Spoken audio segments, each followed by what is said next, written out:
Welcome to Songwriter Trysts. This is an intimate podcast that is connecting songwriters from all over the world. I'm singer-songwriter Ray Lee. Music saved my life, and I love talking with other artists about the power of songwriting and their journey to where they are today. This is a safe space to share stories, lessons, and emotions, all the great things that build an amazing song.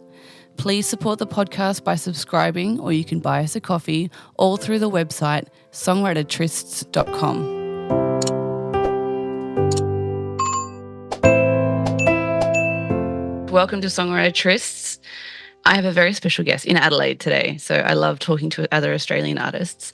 What I like to do is get you straight up. Tell us, who are you and where do you come from? Hi, my name is Melanie Cowmeadow and I am from Adelaide, South Australia. Yeah, thanks for having me. And you grew up there? Yeah, born and raised. Well done. Yeah. So I love Adelaide, but it's one of those places I haven't actually been to a lot of. Like, I've been there. I used to go there for youth conference camps. My parents would send me on youth camp. And yeah. I think the last time I went to Adelaide, Guy Sebastian was still singing in the church choir. So like, wow. That's how old I am. But it was still cool. So tell me about your songwriting journey. When did you first become a songwriter? Oh, I suppose I started writing songs when I was a little kid. I can't say that they were good though. Mm-hmm. Very cheesy lyrics about love, and I didn't even know anything about love. You just do what everyone else is doing, don't you? Yeah, pretty much. Yeah, so I wrote a few songs when I was really little, and then I think I probably wrote my first proper song when I was in school. I think I was about 15 or 16. Mm-hmm. And that song actually ended up being my debut song that I released only like 3 years ago, called Destined to Follow. Wow. Because I loved it so much. And when I thought about releasing my first song, I was like, that song always stuck with me. And I thought, if I'm going to release a song, I'll go with that one first and just get it out there. And yeah. And what a foundation. That's awesome to be able to start with something so strong, but also something that means something to you. Like, if that's your first kind of step. Some people talk about being an artist as like, it's a lifetime, it's a life experience. And, you know, hundreds of years ago, we were at the mercy of the rich patrons that paid for us, and then eventually our art would live on after us and they would make money off it, and we got to be artists. But it's a long journey to be able to start with your first one from so young. What was the journey, like what was the goal behind writing that one, do you think? Like as you said, you started when you were younger, but what changed from just writing little songs to writing a proper song, in your quotation marks, proper song? Yeah. So like when I wrote that song, I think it started because I was sort of in a phase at that age where I was really into kind of like emo punk music, and I was heavily inspired by Evanescence. Mm-hmm. I love Evanescence. Me too. And yeah, at that time I was sort of like in a little band with some people from school, and so it was going to be our band's song. That's how it started. And we had a little recording of it, like a demo, and I always just would play it every now and then. I'd find it on my laptop and go, oh, I still love this song. There was a few lyrics in it that I changed before I'd released it as the song it is now. But yeah, I think that's sort of what inspired it, is that I wanted to be like a front woman of a band back then. Mm-hmm. So that it was very much like rock kind of music. I am rock set. I love it. So your goal is to be a lead singer, rock star of a band, and you thought, well, they have to have their own songs, or write a song. What was it like being so creative at high school and with your family when you, I guess, were starting to show interest of, hey, I actually want to be an artist? Were you always like, this is what I'm going to do, or did you end up doing something else first? Or no, I think it was always kind of a dream, but I never thought that I could actually do it. Mm-hmm. I just kind of thought it was my hobby and that I just sung and that was it. And yeah, so I went on and did something else. I sort of always sang in the background, but definitely put it on the back burner for a lot of years until maybe 4 years ago when I decided to actually get back into it. And I'm 26 now, so I kind of waited a long time, but I'm glad I did. So you waited till you're 22 and you think that's a long Yeah. time? So I waited till I was 31. Wow. So everyone's got their own path, so don't judge yourself on age. Yeah. I have a lot of I couldn't sing in public, not my own music. I couldn't sing my own music in public until around 30. I think, well, I was before. Like, I sang in churches and I would sing karaoke and stuff, but not my own Yeah. songs. It was too personal. Yeah. No, I totally get that. So, For okay, sure. so about 4 years ago, you released your first song. You kind of did something else. So what was that like experience or journey for you? What was the mental process that you had to go through to be prepared to actually release your music and chase the dream that you had? I think it all kind of started, I got into music theatre and performing, doing stage theatre. And I realized I did my first show, it was like a youth production, and I had so much fun doing it. And I was like, wow, I'm actually singing, like performing again, because I hadn't performed in a long time. I was always just singing in my singing lessons or like singing at karaoke. But yeah, doing that show really kind of made me go, oh, one, I want to do music theatre, and two, I wanted to sing again. Yeah. And yeah, and then along with that, my dad passed away 3 years ago. And that was sort of part of the reason why I wanted to do my own music and get back into singing, because he always really pushed me to do it and supported me, and he always loved hearing me sing. And I kind of thought when he was gone, I wish I'd done it more. So that kind of inspired me to do it as well. And you're so young to lose your father. Like, I'm so sorry. Yeah. It's Oh, a thank you. really that's a really rough thing to go through. And it can feel there's like, I think that it can be a sense of abandonment when our parents leave when you're still so young. How have you gotten through that process? I know it's still only been a few years, but Yeah. It's actually crazy how time goes so fast. But yeah, like I can't believe that it's been 3 years. Yeah, I don't know. It was definitely a really hard time, but I suppose I've kind of gotten through the hardest part. Like, it's always hard. Sorry, that's my dog. that's okay. We'll cut that out. Obviously it's always hard, and then some days it all comes flooding back, and I just deal with that. I think the thing that helped me the most was definitely just like letting it out when I felt like I needed to. Yeah. Because holding it in just doesn't do any good. Never works. No. No. We all always say, what do you like? What's that saying? People say, put some concrete in your coffee, like suck it up, put some concrete. And I'm like, that's just like the Yeah. worst advice anyone could ever give you. That's like put a bullet in the gun and shoot yourself in the head. It just doesn't. Yeah. It's not going to have a good result for anyone. No, definitely not. But it's usually the advice that people give you that don't know how to handle their own emotions, and so therefore they say, I can't deal with yours, so don't show them to me. So you just hide yours from me because I'm still trying to run from my own. And that's, there are people like that out there still, and we have to just tiptoe around them, and that's okay. They'll get there eventually, hopefully, fingers crossed. Yeah. So tell me about your musical journey then. Since you released your first song, what's the journey been like for you? How have you managed your independent artist? It's such a big journey, and I'm sure it's such an eye-opener for everyone. Everyone has their own experience, especially, we have these dreams of like, oh, I've released a song on Spotify, I should be famous now. Yeah. What's your experience been? Yeah, it's kind of, it takes a lot more than people realize. Like, people who aren't also artists, they go, so when's the next song coming out? Or like, yeah, it's not that easy. Yeah, there's so much preparation that goes into it. Yeah. There is.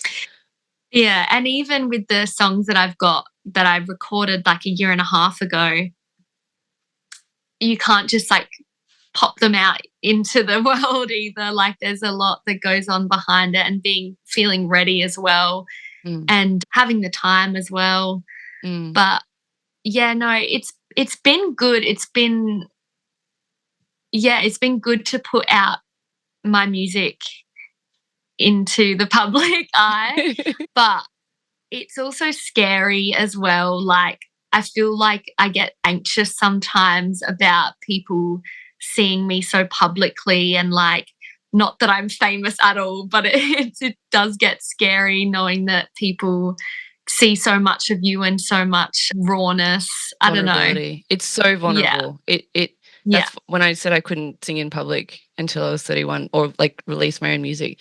It's because it was so vulnerable and there was so Mhm. much emotional charge behind the songs I was writing that like there was no way I was going to be like showing that to anyone ever. Like most of the songs I Mhm. initially released were songs that I never thought would ever be heard by anyone. You know, those sorts of vulnerable songs.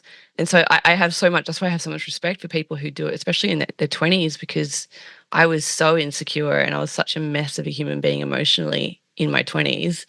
I just don't know how you guys do it, like how you can be.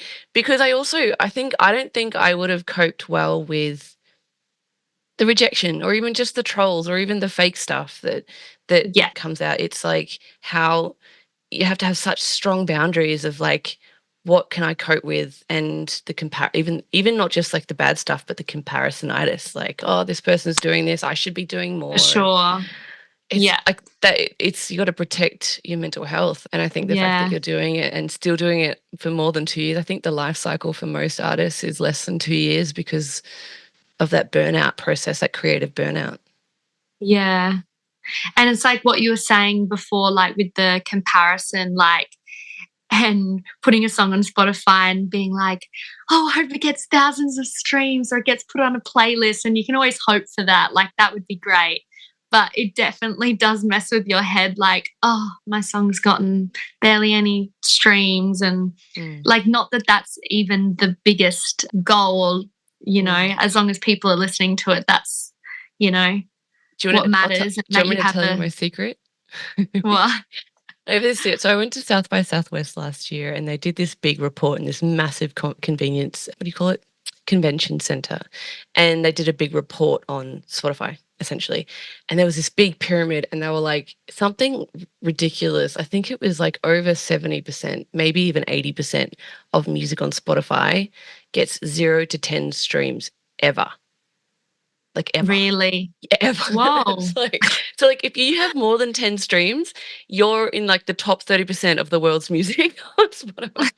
That's a great confidence booster. So whenever I go like I have like that little voice in my head that's like, "Oh, you're not doing good enough." It's like, "No, no, no, I'm doing all right." Yeah.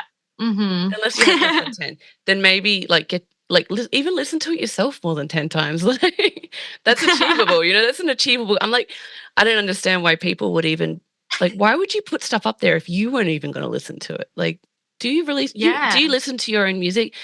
Am I crazy for listening to my own music? Is that like a bit egotistical? I I think don't. I listen to it sometimes when it first comes out. Mm. I'll listen to it a couple of times, just like, okay, yep, it's all good. It's the right one. I've uploaded the right one. I get anxious. Yeah. And then every now and then it'll like pop up on my liked songs when I've got it on shuffle. And I'm like, oh, this is Yeah. me. Yeah. Yeah, it'll be on like your own personal playlist and like it pops up and it's like, oh, that's so nice. And it fits with the other music that was on before and after or even like when Mhm. it's years later and you're like, no, it's still good. Or like it was good enough for where I was at that stage. Yeah. Um, but yeah, it's that's a little confidence booster for you that I find really helpful. But also, yeah, I think it's good to like what you're doing enough that you Mhm. actually listen to your own stuff, at least to Yeah. appreciate and respect yourself.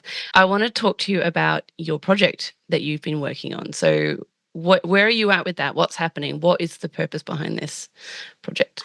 So, yes, I have a new single coming out in a week, the 19th of July.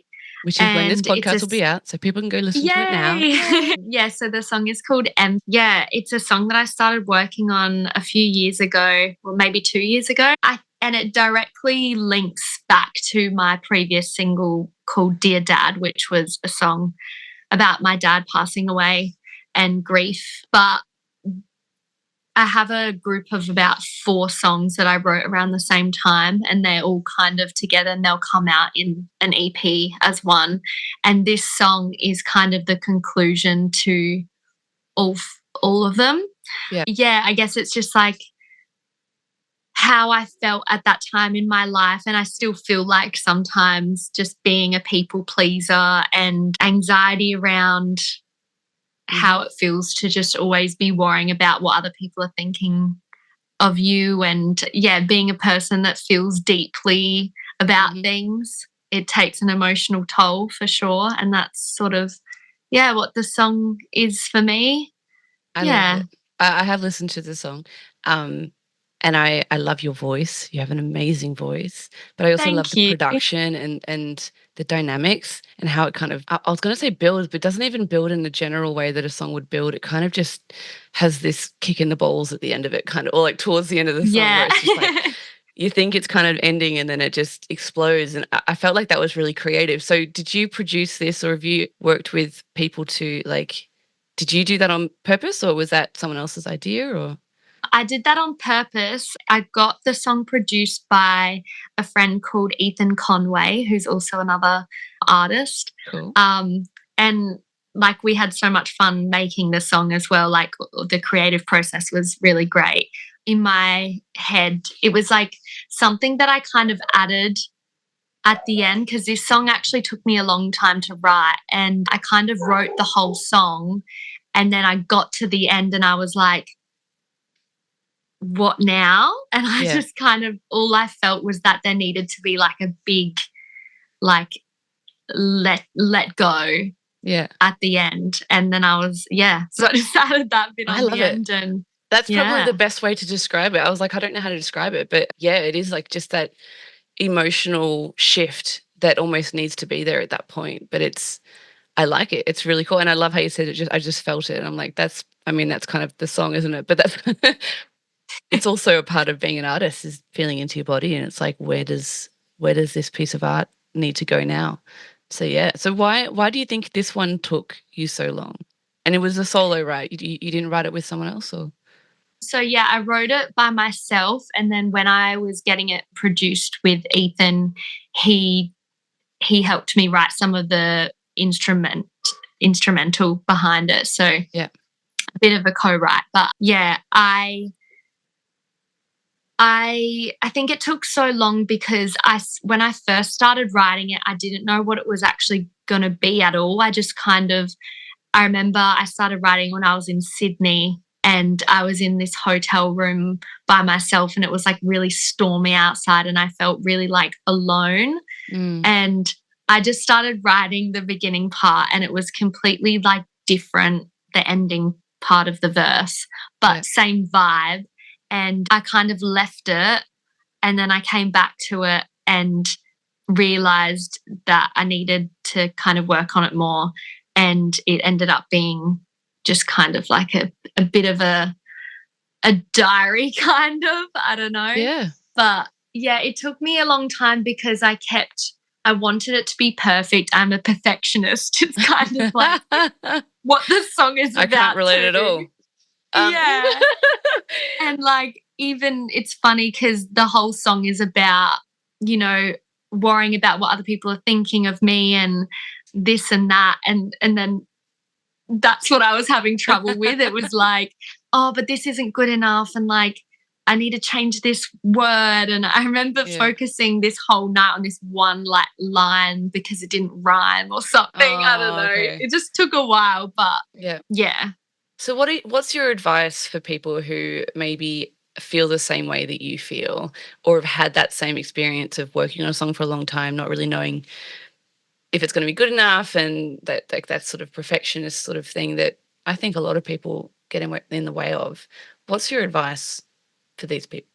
I think you can tell the difference between when you can't finish a song because it's just not right and whether you can't finish a song but you really want to because it means something and the reason you can't finish it is because you care and that's what made me push through it because there's been so many songs that I've not finished but I guess it's because I'm like I'm over Yeah. it but this one was like no, the reason I can't finish it is because I'm being too picky and Mm, I care too much about what I'm trying to say. So I will get there eventually, but you kind of have to be in that mood. So I suppose I An didn't try to elusive force mood. myself. Yeah, I didn't try to force myself into doing it when I was just not in the mood, Yeah. because then you're not going to write anything Yeah.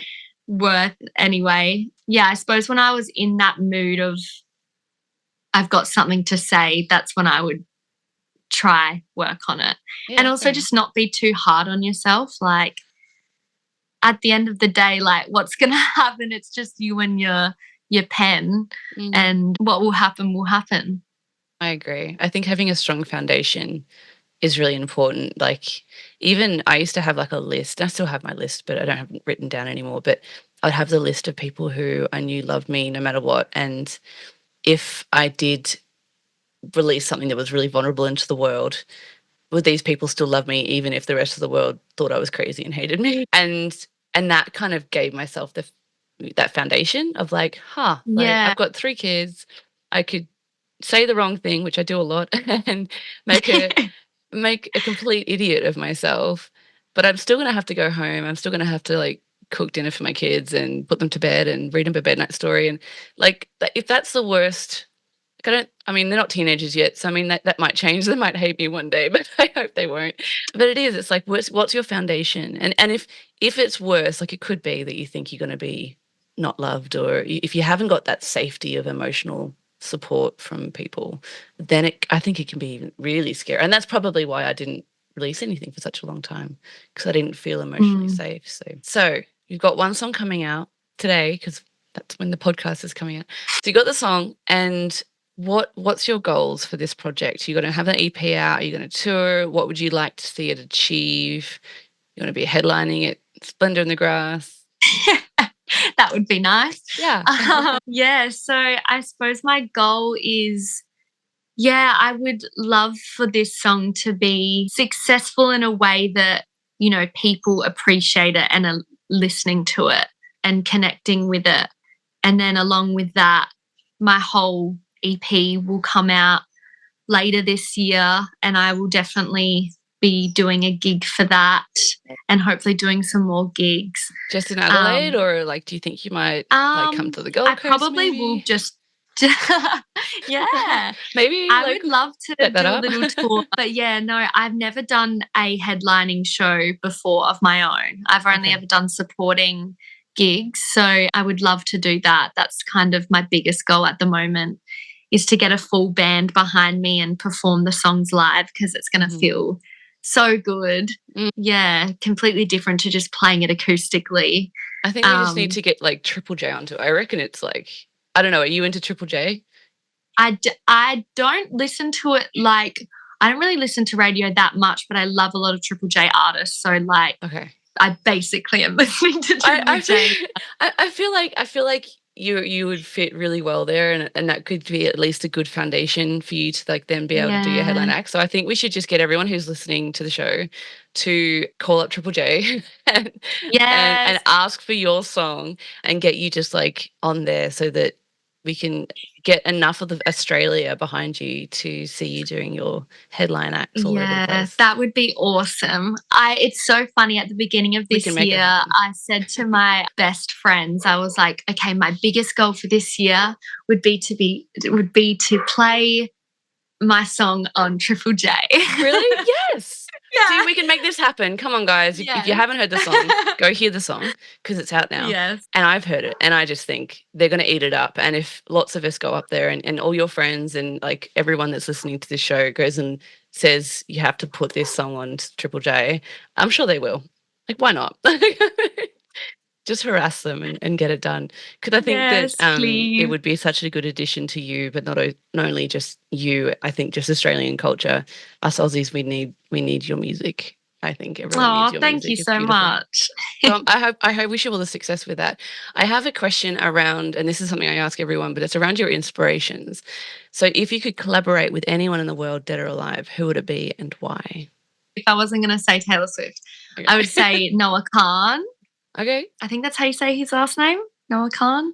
Yeah. I think he's amazing. I love his songwriting and his voice, and he's so up my alley. I just think he would be so great to work with. Awesome. Cool. Yeah. So they're all sort of my official questions. Is there anything else that you would like to share with people? I'm going to put all your details and your Spotify and socials in the description of the podcast so people can go and follow you and listen to the song and then call up Triple J. And I'll put Triple J's website in there so we can like just do it. Yes. Do you have a Triple J profile actually? I do, yes. Well, then we'll put that in there and everyone can go listen and review and like. Yes, and then, please give it a review. This is like a social experiment. Let's see what happens. So we'll do that. But is there anything on top of that that you would like people to know about you or about your music or anything we can do to help you more? Gosh, I'm not sure. I suppose I would be so honored if you would listen to my music. I'm so appreciative of you having me on today. Everything helps, and yeah, I'm still very new at all of this. So yeah. Just jump in the deep end and learn how to swim. Richard Branson, he says, like, bite off, like, take the biggest steak you can and bite off as much as you can, and then just chew like mad, like, which I think is kind of what you have to do in this industry. You kind of just have to dive in head first and just hope that you can swim. Yeah. And even just diving in, I think is like, I respect people who do that because it took, like I said, it took me a very long time to actually even have the courage to dive in. It's very vulnerable, but that's also why I like to create this safe space for people to share a little bit more about who they are and why they're doing what they're doing. And you're amazing, really, like from what I can see, but also so like much. what you've been through in such a short period of time as well. When I say short period, because you're younger than me, you young people, it's like we're not even that much of a different age, but like, I was going to say, you look I mean, like in your 20s, right? Like, but I just think that, like, as a woman and as an Australian, I just want to encourage you and say well done for even doing what you've done. And I really do want to see you be successful and keep doing it because it's amazing. So yeah, I can't wait for everyone to go and hear your song. It'll be awesome. Thanks. Do it now. Okay. All right. Thank you so much. Thank you for having me.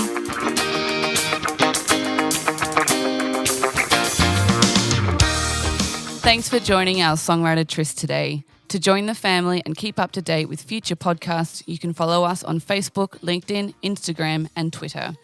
Please leave a review and subscribe. To support the podcast or contact me or our guest, please go to the website songwritertrysts.com. Crowd, no one